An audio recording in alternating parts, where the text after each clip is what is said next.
The international market for these beautiful anthuriums and orchids is very competitive, and there are many challenges facing Hawaii. One way for Hawaii to keep its edge is to develop new varieties to satisfy a changing market. We are fortunate that we have a dedicated breeder leading the way. Dr. Teresita Tessie Amore is an assistant researcher at the University of Hawaii's CITAR, where she has worked in various capacities in the Anthurium and Dendrobium orchid breeding program since 1985. She received her BS degree in agriculture from the University of the Philippines at Los Banos and her MS and PhD in horticulture from the University of Hawaii at Manoa, under the guidance of world-renowned flower breeder Dr. Haruyuki Kamemoto. Good morning, Dr. Amori. Thank you for taking this time to describe how you develop the beautiful varieties that make Hawaii's flowers special with your presentation entitled Finding New Flowers, the Path of the Flower Breeder. Dr. Amori? Thank you, Glenn, for that introduction. Good morning, everybody. Thank you, Ali, for bringing the teachers together so that we can work together to start nurturing and encourage the next generation of growers in Hawaii. Eric mentioned the importance of floriculture earlier, and more importantly, that he loved his job. John gave us a glimpse of anthurium planting and had a hands-on activity that you can use to incorporate in your lessons. This morning, I'll be sharing what I do as a plant breeder, a flower breeder, in fact, which is a great career to have. If you see my hashtags, you see I love my plant job, I want a plant job, and plant careers. Today, we'll be talking about floriculture, a branch of horticulture, a term that horticulture was never heard of by many students in a study conducted by Seed Your Future. Floriculture indeed is important in Hawaii, and it bears repeating that the floriculture industry contributes to our economy. The floriculture industry includes the greenhouse and field production management, garden centers and floral management, floral design and management. When you get a bouquet of flowers or a lei of flowers, have you thought how these flowers get to you? You've heard the saying that it takes a village. Well, it takes many villages, many hands, and many hours to get the flowers that come to us or that become part of our life, whether we're happy or we're celebrating or commemorating, pandemic or not. So the floral industry, what we call the flower chain, is comprised of a number of people, number of stakeholders that include breeders who develop new varieties of flowers. Commercial companies may sell these seeds and cuttings to the growers. Then you have the growers who grow these plant materials into flowers until ready to harvest and sell on to importers. As farms become more multi-channel or multifaceted, sometimes this phase is skipped. And so the chain moves on to your wholesalers or your bouquet houses. And of course, there's internet sales. You can also find flowers from a florist studio or studio. A florist is one where you have walk-in, and studio is the one you do by appointment. We have those industries in the state of Hawaii. You have your supermarkets and big box retailers that sell flowers. And all these channels are different ways to get to us, the final consumer. So internet sales has become more and more important, especially during these times of pandemics and social isolation. So a lot of sales, we have deliveries of flowers getting to be more commonplace, more than ever.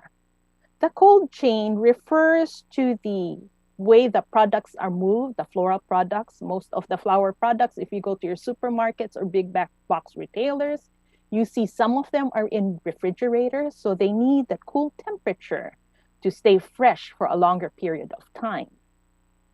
Now, in a response to an earlier question about how do you get the K to 12 interested in flowers, one way to get interested is to just expose them that flowers don't just appear on your doorstep or at the supermarket shelves. There's a lot of steps ongoing. And when you receive flowers, it's a good idea to start a conversation as to where did these flowers come from.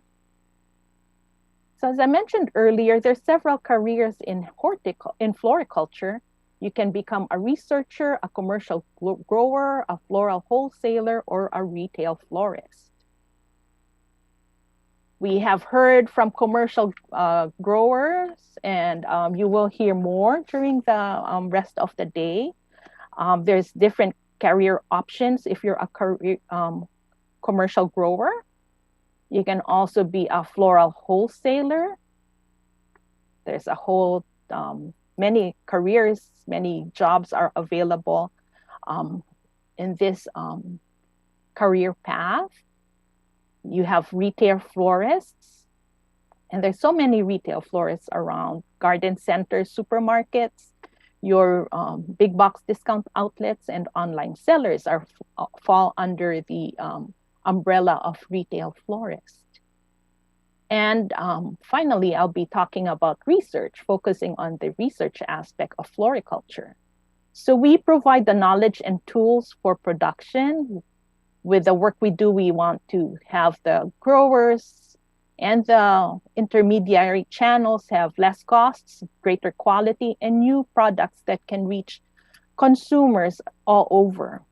So as a researcher, you can be in the academe, teaching graduate and undergraduate students. We have researchers at universities and government agencies, lab techs, writers, extension agents, and more. And you'll hear from them during the course of the day. Okay, this is how I got started in floriculture. I started off washing pots. Maybe I was just aware of flowers because it was all over our yard. And my mom was the one who grew Phalaenopsis orchids, a native orchid of the Philippines. So we'd grow, play in the yard, and she'd have flowers, and my dad tended to our fruit trees and vegetables. When I got a little bit bigger, my mom had me washing pots and also chopping up the canes of Hono-Hono orchid, which is native to the Philippines. So getting involved in just the backyard activities was enough to spark my interest in flowers. So when I was in high school, genetics in the genetics chapter in our biology class in my second year of high school really fascinated me. So by the third year, my junior year, that's when I thought, okay, I think I want to do flowers, horticulture, floriculture as my career goal. So I went on to college and I did my undergraduate thesis on the tissue culture of Phalaenopsis. My mentor was very encouraging, and after a few years working, she said it would be a great idea to go on to graduate school. And so I went on to the University of Hawaii to study with Dr. Haruyuki Kamemoto. Many of the varieties he developed here at the University of Hawaii have become industry standards, and they're found in the Neotropica book that you have in your possession. While studying with Dr. Kamemoto, I learned about the genetics or sets of chromosomes and how these chromosomes, multiple sets, affect Dendrobium orchids. Fast forward to today, I am now an assistant researcher at the Department of Tropical Plant and Soil Sciences here at UH Manoa. I have a very interesting and satisfying profession of creating new varieties of flowers. And it's very fulfilling to see the number of varieties that have gone on to be released and accepted by the industry. Okay. So this morning, you had seen John's D-Flask Anthurium UH 2007.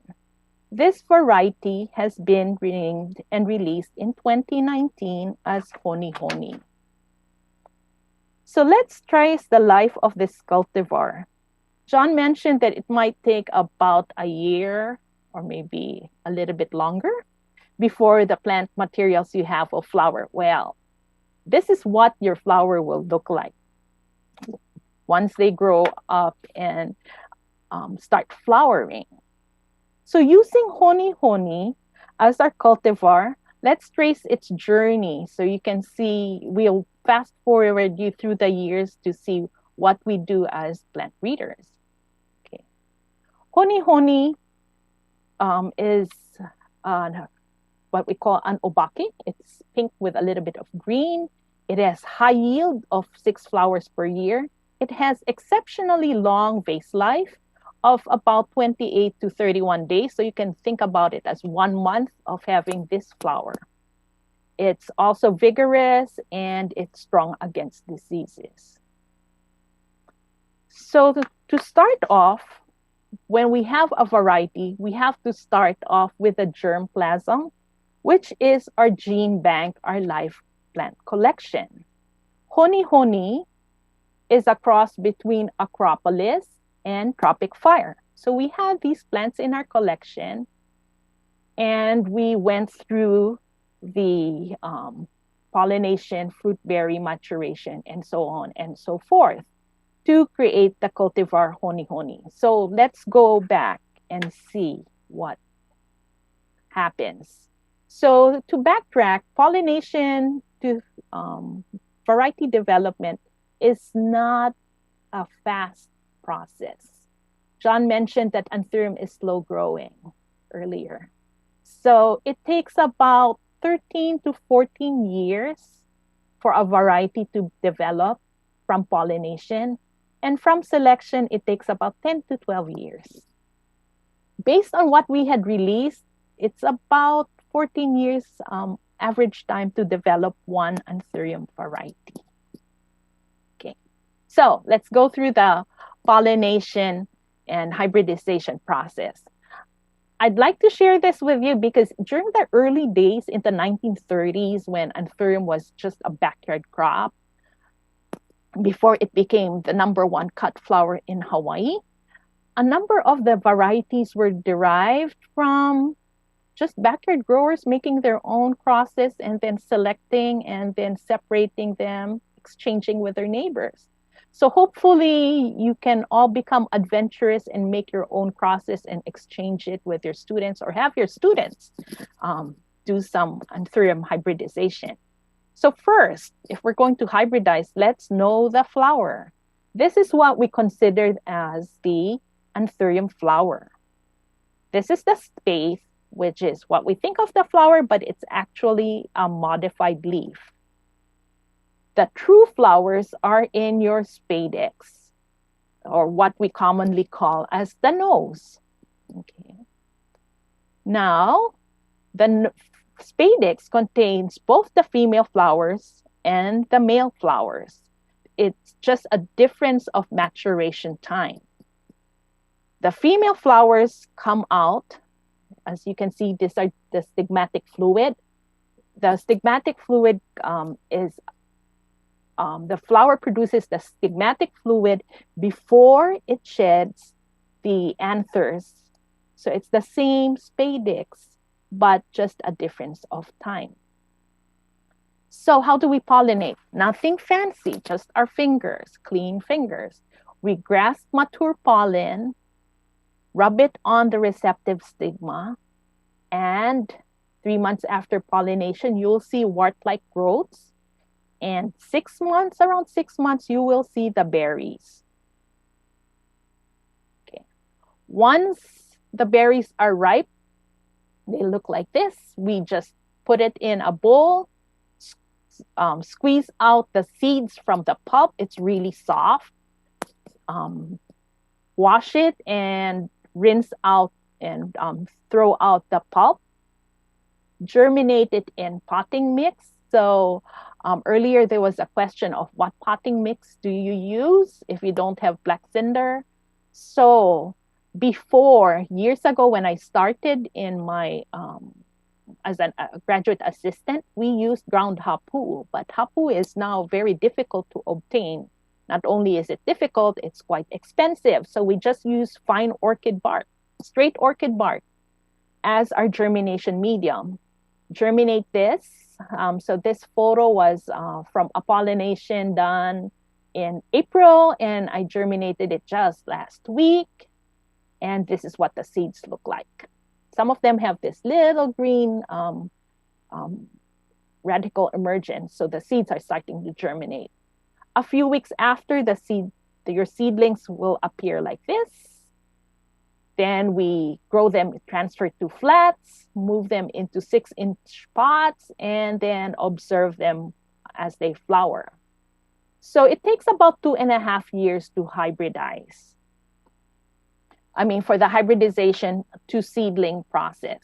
Now, once we have the seedling stands, we'll look at the flowers and say, okay, let's see which ones look good and promising.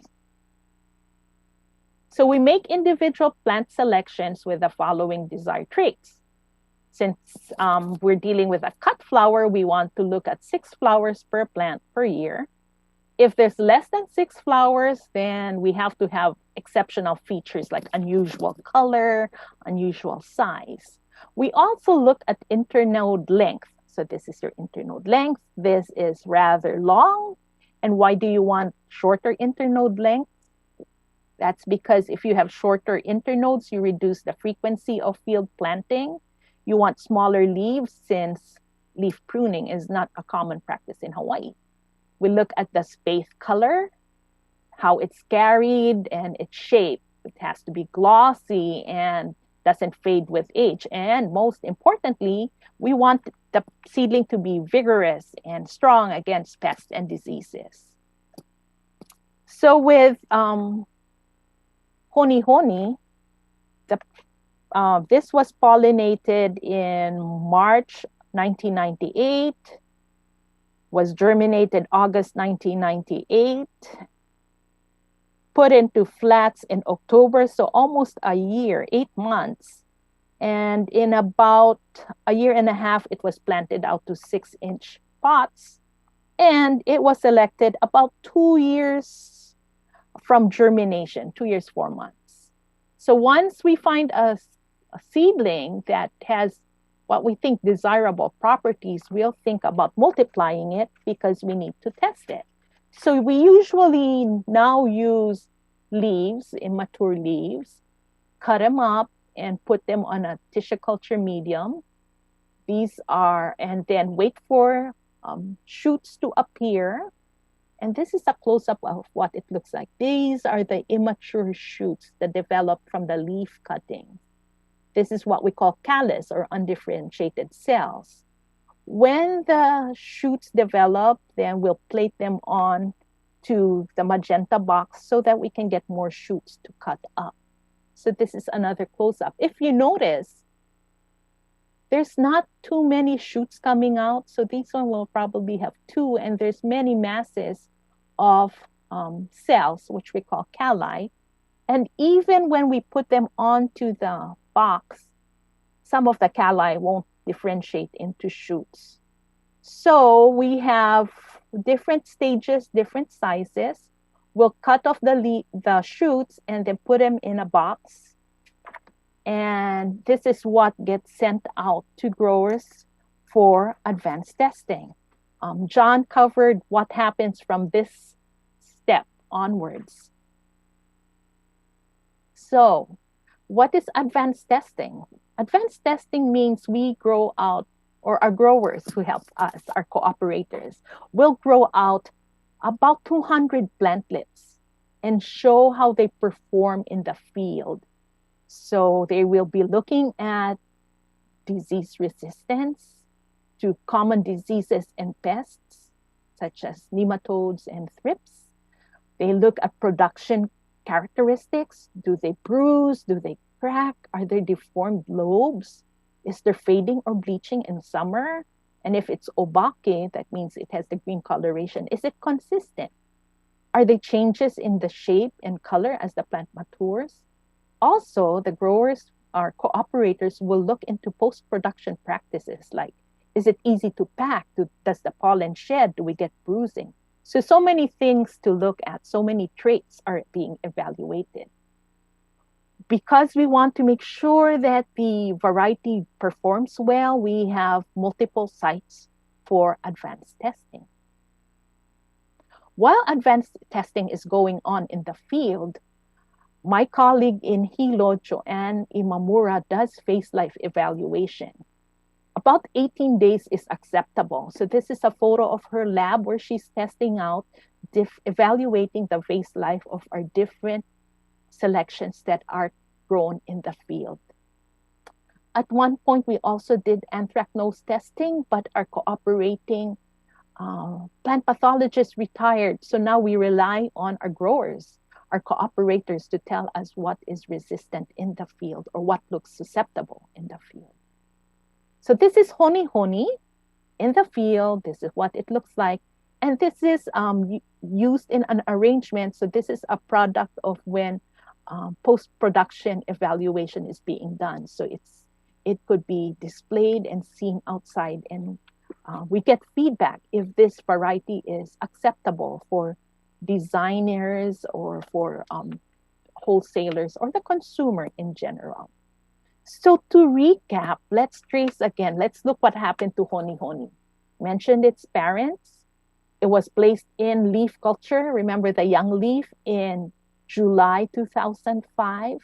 We have a process called triple indexing. You have COVID testing to look for asymptomatic, especially for asymptomatic carriers. We do triple indexing to make sure that our plant materials do not have diseases, particularly bacterial blight. So this is the very young honey. This was taken in 2006, and this is the date. It went through indexing in 2010, and 10 years after, you have the plant materials to work on. So yes, it is like the history of honey. Now let's shift gears. So I talked about getting plant materials out into the field.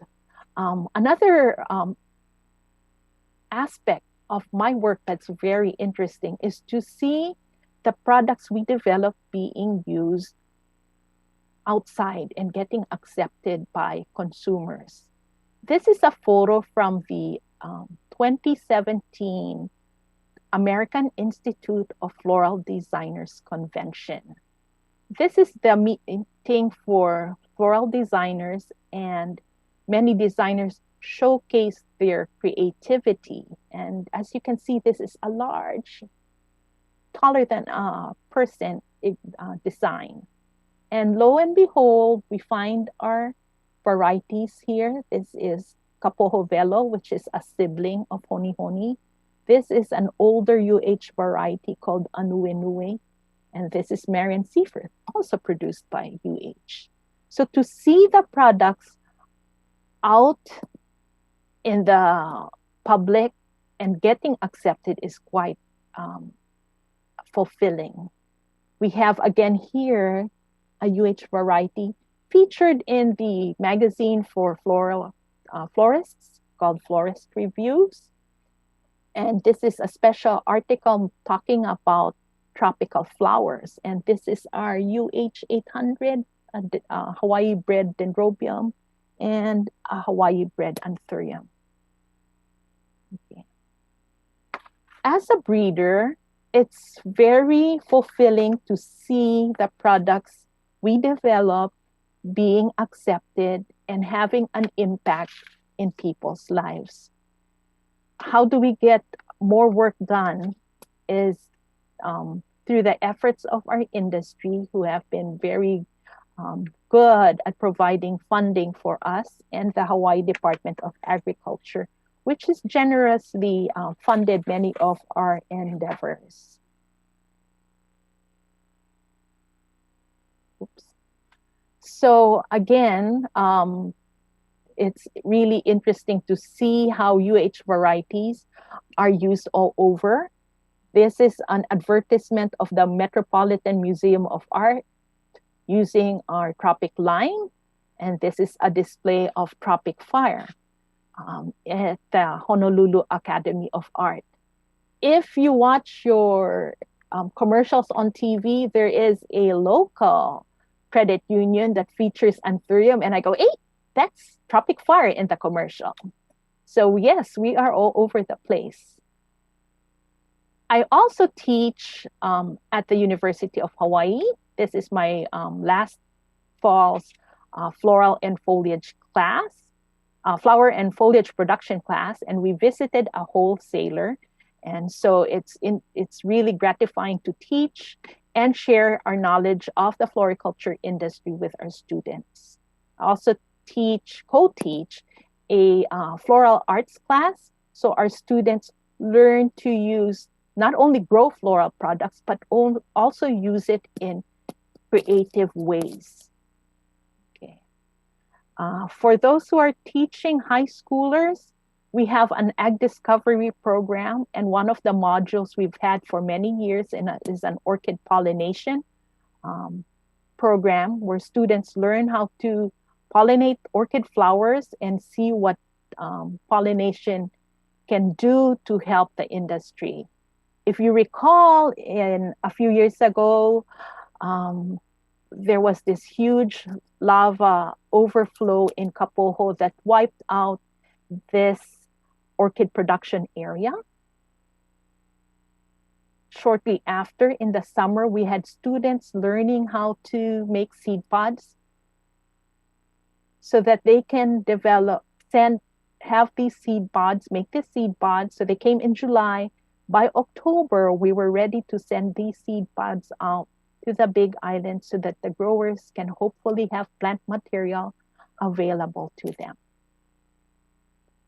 So with that, I'd like to say thank you for all the people in the village who helped make our program run.